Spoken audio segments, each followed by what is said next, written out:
Hey guys, the gate was 8.58 million. That's U.S. dollars. The attendance was 17,588, sold out. Highest grossing single night event in arena history. Fight of the night, obviously went to Gaethje and Fiziev. Performance of the night went to Hadley and Gunnar. They all won $50,000. So congratulations to them. Go ahead, brother. I'm curious, obviously, great main event ending for Leon. How did you see the fight and how did you score it? How did I score the main event? Yeah. I really didn't. It was a tough fight to score. I didn't really. I was literally standing in there not knowing what was going to happen, and then Buffer came over and whispered in my ear. What did you make of his performance, though? I mean, his takedown defense was incredible. Hey, Lene, will you come over here? Yeah. His takedown defense was great. He wouldn't let himself be pressured against the cage. What did you make of Leon's performance overall? Whose performance? Leon's. Yeah. I mean, I expected a lot more wrestling out of Usman than I saw. And when he did try to wrestle, obviously Leon did a great job, especially if you compare it to the first fight. You just shared a quote from Teddy Atlas saying that when he's always heard trainers say that when a fighter wins a belt, they become 30% better overnight. Yeah, I just retweeted that. Yeah, that's brilliant. Yeah, I believe it, and I think that there's absolutely a different level of confidence that you have when you win that type of a fight, and I can't even imagine the amount of nerves guys have going into that first fight that you might not feel the second time, and knowing that you have the power and the ability to knock the same opponent out. Plus, you got to look at Usman, who might be a little more gun shy. If you think of all the wars that he's been in with all the great fighters that he's beat, this is the guy who knocks him out. Do you think Usman was a little bit more gun shy tonight? Do I think Usman was? Yeah. That's what I thought was going to happen going in. I thought he was going to be very gun shy. I thought he was going to be, holding on to those legs all night. He did the exact opposite. He only shot a few times, and he was willing to mix it up in there. Obviously, we had Colby Covington cage side. He wants to fight Leon in July. I'm curious if that's a fight you're interested in, or do you need to see how it plays out? Yeah, I don't know when we'll do it, but yeah, that's the fight that makes sense. And Colby came here and cut weight, and did everything to be here for this fight. He deserves the fight. So it's Leon Edwards. Not to mention the fact that he's, the second or third best guy in the world. So it is Leon versus Colby next? Yeah. Colby was in here and he said that he flew out here on a day's notice and cut 18 pounds overnight to make weight on Friday. Is that true? I have no idea. I have no idea. Dana, just talking about the potential return in July that's been discussed. Obviously, Tom Aspinall, he looks like he's been doing a great job presenting on the broadcast tonight, but he wants to return this summer.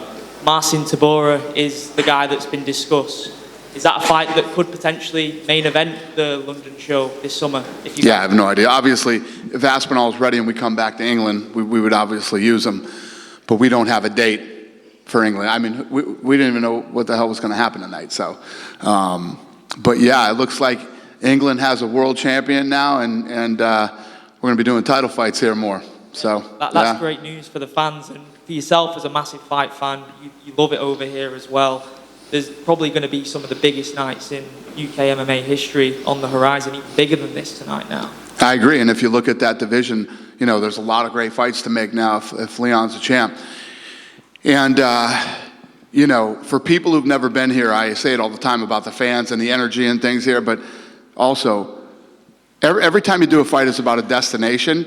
This city has the best hotels, great restaurants. I mean, the shopping is unbelievable. This is such a great place to come if you've never been. Not to mention the history and all the other things that are here. It's a great place. I'm so pumped that we're actually able to, do big title fights here with one of your own. We really appreciate it as well. I don't know if you saw it during the week, but Conor said, London was potentially discussed for the Chandler fight, and he obviously pitched Croke Park in Dublin as well, which the logistics of that have always been difficult, hasn't it? Is that something that you think, before Conor's career is over, he's going to have to main event in Dublin again with the star power he's got now? Well, obviously when Conor was the champ and the double champ, I mean, I wanted to do Croke Park so bad, but logistically it never worked out for us. We couldn't we couldn't get them to work with us to, they closed the subways down at a certain time that wouldn't have worked. And obviously we'd love to come back to Dublin too, but I don't know. We'll see what happens. I don't even know when he's going to fight yet. And his next fight definitely wouldn't be in Ireland. Dana, just over here. Yep, hi. I know you said that Colby would be next for Leon, but I'm wondering if you saw that Islam Makhachev said that he would like to fight Leon in Abu Dhabi. I just wondered what your thoughts were on that. Islam said that he wants to fight Leon in Abu Dhabi. She wanted to know your thoughts on that. Yeah, Colby's next. Yeah, Colby's next. And I know you spoke about... We're going back to Abu Dhabi October 21st, but it definitely won't be Colby. I mean, it won't be Leon. And you mentioned about, business here in London with Leon being champion. What does that do? We see the reaction that the fans had with the chants, the headshot. Can you talk a little bit about what that does for business here in the UK, having Leon as champion? Yeah, like I was just saying to him, it's huge. This is a great destination for people who've never been here before. It's an incredible city with more than just coming for the fight. There's so much you can do here in London. You can fly in on a Thursday with your family or however you want to do it and have an incredible weekend here. It's one of the greatest cities on earth. And the weather isn't always great, but you can tough through it. But this city's amazing, and to have a champion here now is fun. We'll do some big fights here. Do you see, sorry, last one from me, do you see London as being a regular pay-per-view destination for you in the future? London being a regular pay-per-view destination? Yeah. Well, yeah. I mean, if the champ fights 3 times a year, and we do them over here in London, yeah, it makes sense. I mean, realistically, when you think about it, we'd want to come over here, especially since COVID and everything that's been going on. You want to come over here as much as we possibly can. And you got to imagine if we did a fight in Vegas with them, give a lot of people from England an opportunity to go over to Vegas too. So. Dana, over here. Yeah. Just want to say thanks again for coming to the UK. Great show again. The last time you were in attendance, so not the last show, the one before that, when you were here, you struggled to pick a fight. You struggled to pick a fight of the night. You ended up giving everyone a bonus. Did you struggle again tonight to work out who was the performance of the night? Did you struggle to figure out who should get the bonus tonight? No, it was pretty easy. Pretty easy to figure out tonight, yeah. And also, Edward's coming out of Team Renegade, his gym. He's got Jake Hadley, Jai Herbert, and Arnold Allen obviously fighting soon. Does that really show how forward the UK has come, in the level of competition we can now offer against around the world? What is exactly the question, though? Just Leon and his team? So, Leon Edwards... How far England has come in the MMA world? Yeah. I mean, if you look, I think the first time we came over here was like 2002, and there was like one jiu-jitsu school over here. But if you look at the amount of talent since then that's come out of this region, not just this country, but yeah, it just keeps getting better and better and bigger and bigger. And again, when you have, it's like when we came over here to Manchester with Michael Bisping, that really started the whole explosion over here. And now that you have a champ who has defended the title, we're bringing big title fights over here now. It's a huge game changer for the UK. And would you go anywhere else in the UK location-wise, or is London going to be your main pay-per-view location? I've had this debate with, people are always asking me, why don't you go here, why don't you go there? Yeah, the answer is yes.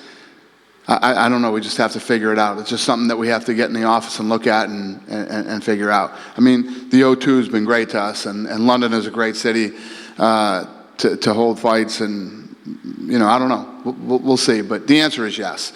And even if we didn't take Edwards somewhere else, we'd do fight nights, all across England. But yeah, we're going to start traveling again here. Get out of the Apex. The Apex is getting a little too cozy. We got to start getting out there and traveling again.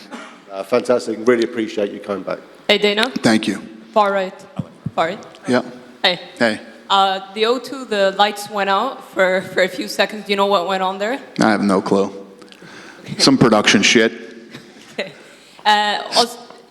Go ahead. Yeah, sorry. I wanted to ask you about the point deduction for Leon. What were your thoughts? Did you agree with it? Yeah. I mean, that was a blatant fence grab that stopped the takedown. You got to do it. especially when you look at stylistically how that fight goes. Usman's thing is to wrestle and take him down, and obviously, Leon wants to stand up, and he had to take that point. Were you happy to see that? Because it's kind of been an argument in past fights that it hasn't been removed, like points don't get taken off of French scraps. So are you happy to see that action be taken right away? Was I happy to see it? Yeah. I mean, I don't know if I was happy to see it, but I'd rather there's no fouls and no points taken. I don't ever like to see a guy in such an important fight lose a point, but you can't blatantly grab the fence the way that he did. Yeah, and one final one. What do you think is next for Kamaru Usman? What's next for Usman? I don't know. He's got it's one of those things where he goes home and spends some time with his family and get his head clear and then let us know what he's thinking next. It's not really what we're thinking. What is he thinking? Thank you. Yep. Dana down here, picking back off the question about traveling back to the UK. Traveling in the UK, sorry. Michael Bisping had his title defense in Manchester. Darren Till fought in Liverpool. Do you think that after this, Leon deserves the opportunity to fight in front of his crowd in Birmingham? Birmingham, is that the question? Yeah, I don't know. I don't know the arena situation over in Birmingham. What is it? Do you know it? No, it's the NEC Arena. You guys went there, I think it was UFC 138. How big is it? I think it can hold like 12,000 people. Yeah.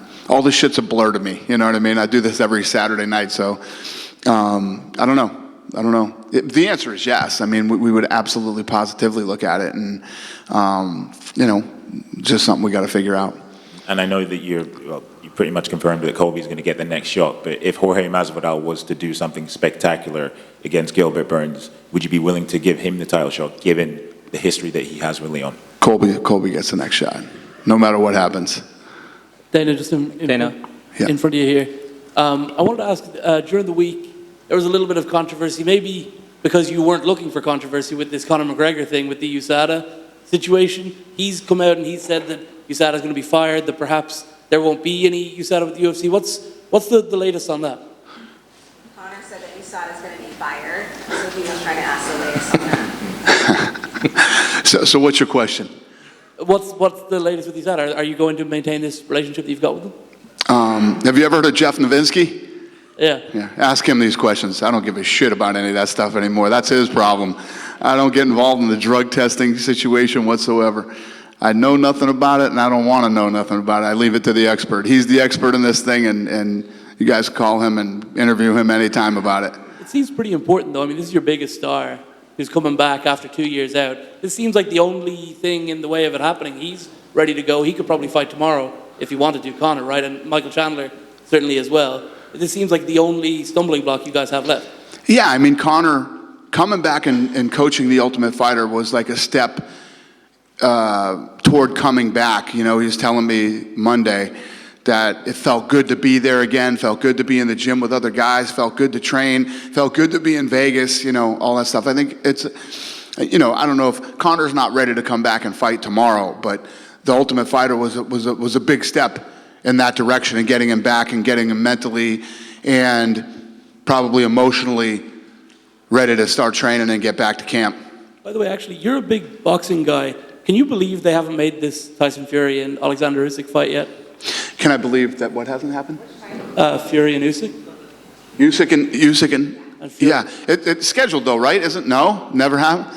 Welcome to boxing, boys. I mean, is it shocking? Yes. Is it shocking? No. I mean, it's just, that is boxing. It's just the way that sport always seems to play out. The big fights that should happen never happen, and when they do, it's always late. And that's the stuff that used to drive me crazy as a fan, and it's literally part of how I designed this company to not be.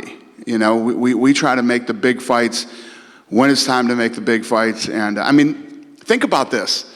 Tonight on the prelims, you saw 11-0 versus 10-0 on the prelims. When's the last time you watched any show with any organization anywhere where and that fight was technically incredible, right? You don't see that stuff ever, except here. Dana, and that's by design. Hi, Dana, just over here.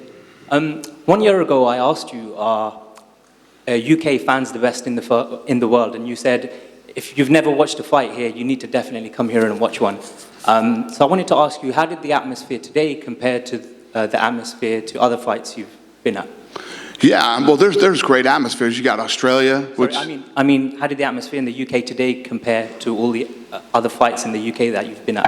How did it compare to other fights in the UK, the atmosphere tonight? Oh, yeah, no, it's always awesome. I mean, I don't know if I could compare it. I mean, this place is always, from the first fight of the night to the main event, you know, it could be one of your own fighting for the title or, you know, two guys from anywhere. And this place is always fired up, excited.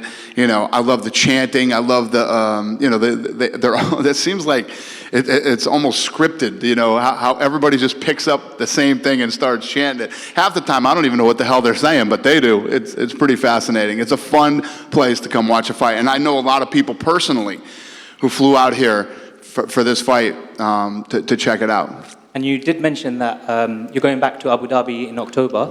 Is it safe to say that Islam Makhachev will be headlining that card? That who would be? Islam? It's possible. We don't have anything done yet. We haven't even talked to Islam about it yet, so. And I know you may say it's possible to this next question as well, but Beneil Dariush and Charles Oliveira, would the winner of that be facing Islam Makhachev?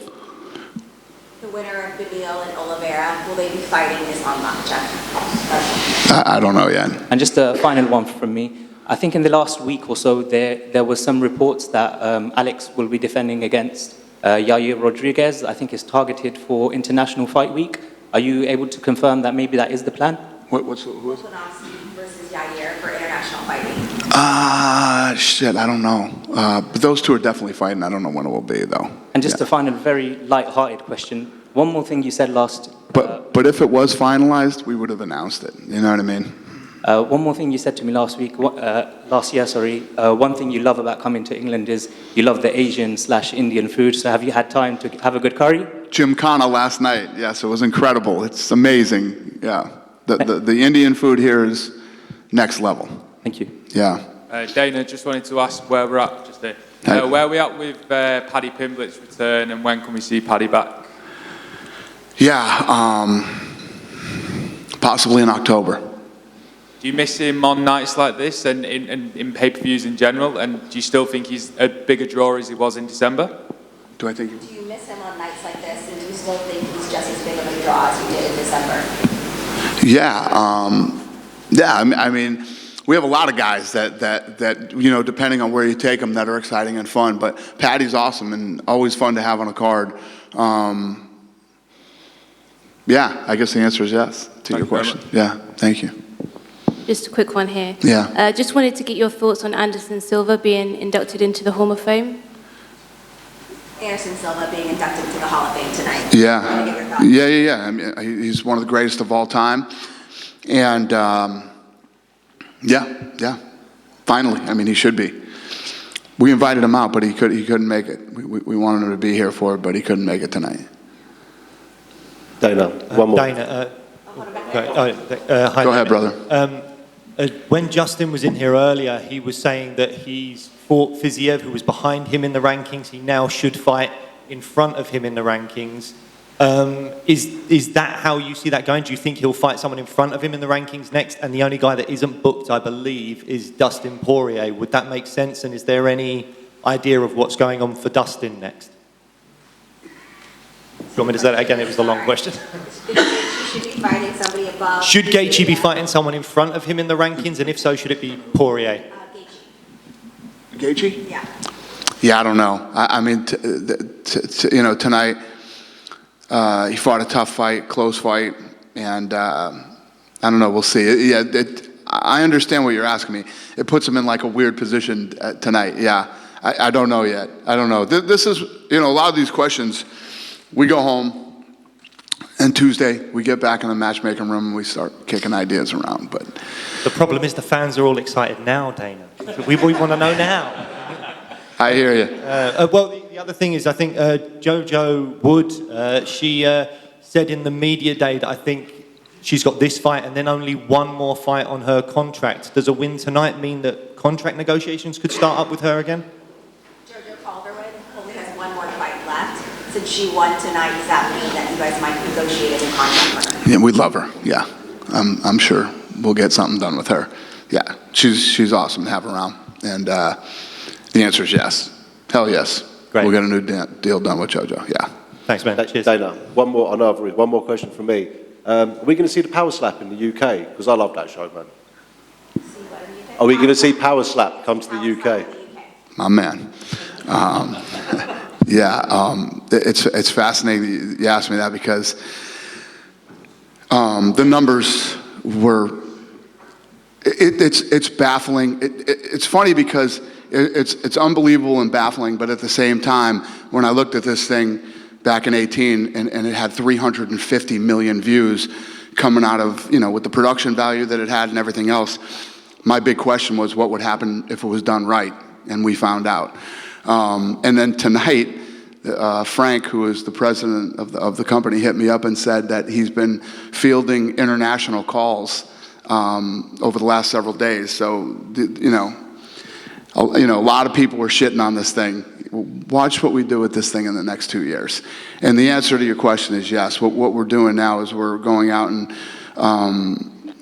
getting this thing sanctioned everywhere. And I'm going to tell you right now, you can ask anybody, if you know anybody personally that was at the live event that night, it was fucking unbelievable. It was so much fun. It was crazy. So, yeah, I'm actually I'm excited about this thing. I haven't been like this fired up since like 2008 or something.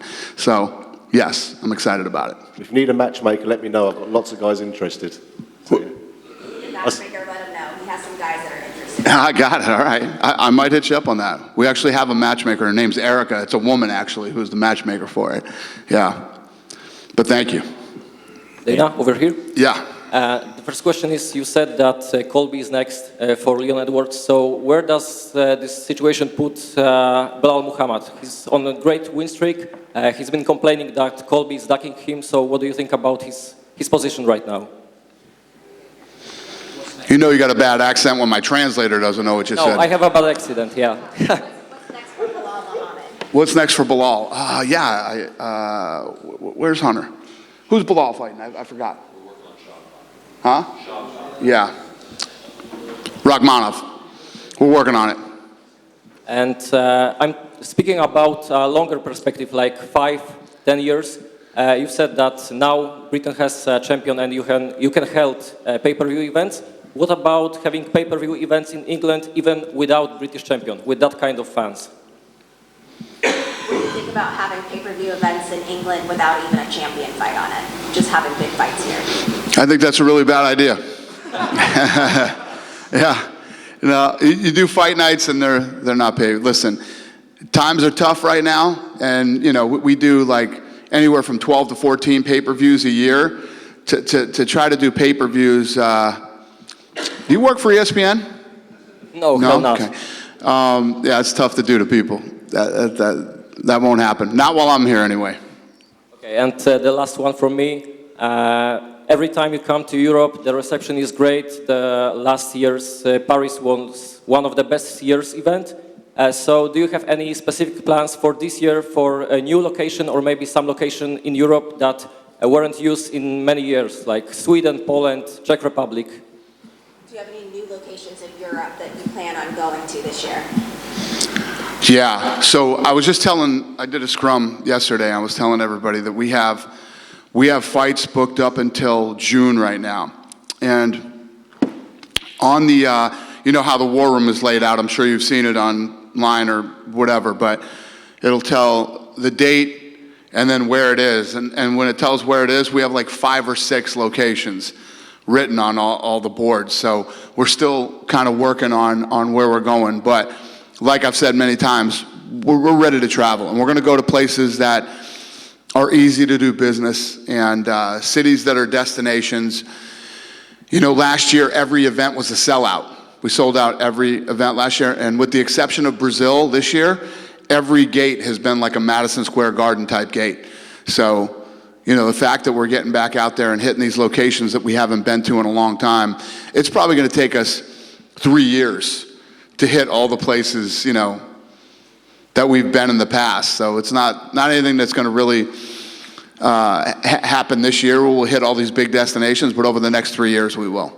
Unless the world loses its mind again or something. I don't know. Thank you. And Thank sorry you. for the accent. What do you say? Sorry for the accent, yeah. Are you fucking with me now? That was fucking perfect. Thank you. Dana down here. When I spoke to you last year, you said that getting to Africa was one of your bucket list things and one of your main priorities. Africa? Yes. Yeah. Is that still the case now that you no longer have African champions? Yeah. No, great if we have African champions, but that's not the reason we would go there anyway. It will happen before I retire. Two things will happen before I retire. We will do a fight, at least one fight in Africa, and there will be a PI in Africa before I'm done here. Fair enough. And I think earlier this week it was reported that you confirmed that Khamzat Chimaev will be going up to middleweight. Do you guys have any fights on the radar for him that you're potentially thinking, and where in the rankings would he jump in at? Khamzat? Yeah. Probably October. All right, thank you. Dana, recently you've been doing some videos where you make like announcements. I was just wondering when you're going to release the next one. When I get home. Okay. Yeah. Little teaser there for us. Yeah. Probably next week. Yeah. Just a quick one in here. Was it nice to meet your new business partner, KSI, tonight? Was it nice to meet KSI tonight? I've known KSI for a while. Yeah. I didn't meet him tonight. I met him a few years. Yeah. He came over to headquarters a few years ago before any of this craziness and played video games with us and did some stuff like that. Yeah. No, I've known him for a few years. He's a great kid. Happy to be in business with him? Did I what? Are you happy to do business with him? Yeah. No, he's a great kid. I like him a lot. Yeah. I was happy to see him come out tonight. Anyone else? That's it. You done with me? Yes, sir. Hi, Dana. Sorry for my English. I would like to ask you, if possible, with only this year, in 2023, is possible that UFC came to Spain? 2023, could we go to Spain? Yeah, so it's interesting that you asked me that question. You know, Spain is obviously a place that we'd love to go, and Italy is another spot that we would like to hit too. But like I was saying to the gentleman in the back, it's probably going to be like a 3-year process as we start to, it's funny because 44 events a year used to seem like a lot until you take a few years off from traveling around the world, and then you got to go back and hit all those spots again. But it's going to take like a 3-year process. But the answer to your question is yes.